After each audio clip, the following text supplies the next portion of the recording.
Ukraine president സെലൻസ്കിക്ക് പ്രധാനമന്ത്രി നരേന്ദ്രമോദിയുടെ ഉറപ്പ്. റഷ്യ യുക്രൈൻ യുദ്ധം എത്രയും വേഗം പരിഹരിക്കുമെന്ന ഉറപ്പാണ് മോദി യുക്രൈൻ പ്രസിഡന്റിന് നൽകിയത്.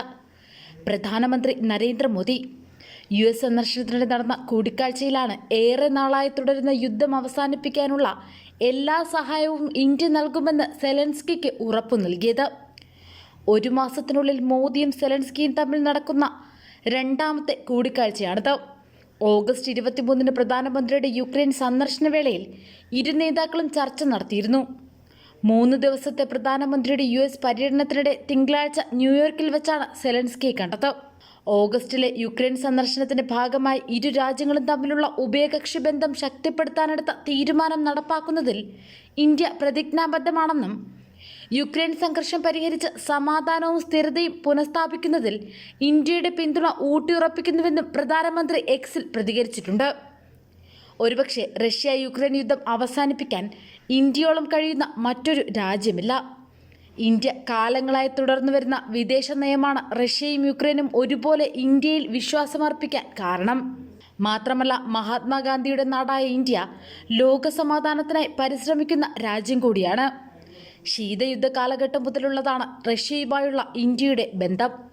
1971 ഒപ്പുവെച്ച ഇന്ത്യ സോവിയറ്റ് സമാധാന ഉടമ്പടി, സൗഹൃദം, സഹകരണം എന്നിവ ഇരു രാജ്യങ്ങളും തമ്മിലുള്ള ആഴത്തിൽ വേരൂന്നിയ ബന്ധത്തിന്റെ തെളിവാണ്.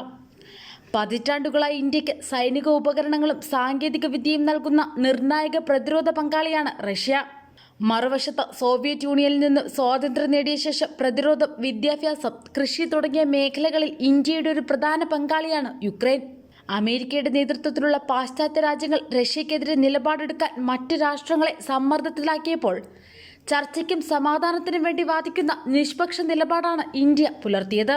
റഷ്യയെ ഒറ്റപ്പെടുത്താനുള്ള അന്താരാഷ്ട്ര സമ്മർദ്ദത്തിന് വഴങ്ങാൻ വിസമ്മതിച്ച മോദി സർക്കാർ റഷ്യയുമായും യുക്രൈനുമായും ഇടപഴകുന്നത് തുടരുകയാണ്. പാശ്ചാത്യ ഉപരോധങ്ങൾ അവഗണിച്ച് ക്രൂഡ് ഓയിൽ വാങ്ങുന്നതുൾപ്പെടെ റഷ്യയുമായി ഇന്ത്യ നടത്തുന്ന വ്യാപാര ഇടപാടുകൾ ഇതിന് ഉദാഹരണമാണ്. സമാധാനത്തോടുള്ള ഇന്ത്യയുടെ പ്രതിബദ്ധതയും എല്ലാ കക്ഷികളുമായും ഇടപഴകാനുള്ള സന്നദ്ധതയും സൂചിപ്പിക്കുന്നതായിരുന്നു മോദിയുടെ യുക്രൈൻ സന്ദർശനം. റഷ്യയിലും ഉക്രൈനിലും അദ്ദേഹത്തിന് ലഭിച്ച സ്വീകരണം കിഴക്കും പടിഞ്ഞാറും തമ്മിലുള്ള വിടവ് നികത്താൻ കഴിയുന്ന ഒരു രാഷ്ട്രമെന്ന നിലയിൽ ഇന്ത്യയുടെ അതുല്യമായ സ്ഥാനം എടുത്തു കാണിക്കുന്നു.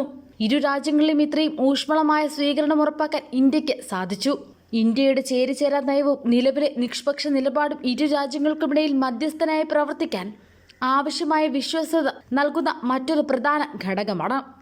നെഹ്റുവിന്റെ ചേരിചേരാ പ്രസ്ഥാനത്തിന്റെ അടിസ്ഥാന തത്വങ്ങൾ ഇന്ത്യയെ വീണ്ടും സ്വതന്ത്രമായി നിലകൊള്ളാനും സ്ഥാപിതമോ ഉയർന്നുവരുന്ന ഏതെങ്കിലും സൂപ്പർ പവറിനോടും ചേരാതെ നിൽക്കാനും സൗഹൃദം പരത്തുന്ന എല്ലാ രാജ്യങ്ങളുമായി ചങ്ങാത്തം കൂടാനും ആഹ്വാനം ചെയ്യുന്നു.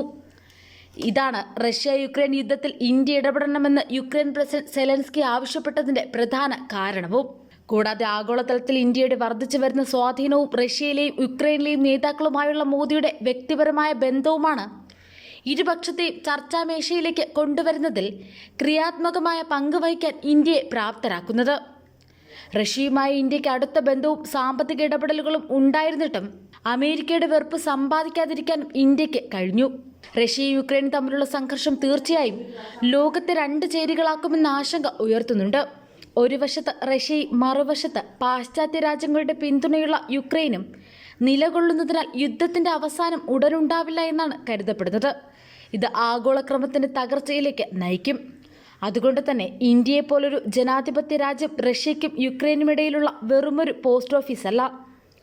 എല്ലാ പക്ഷത്തോടും സംസാരിക്കാൻ പ്രാപ്തിയുള്ള ഇന്ത്യക്ക് സമാധാന പ്രക്രിയയെ നയിക്കാനും സമാധാന ഉച്ചകോടിയുടെ ആതിഥേയനാകാനും സാധിക്കുമെന്നതിൽ സംശയം വേണ്ട.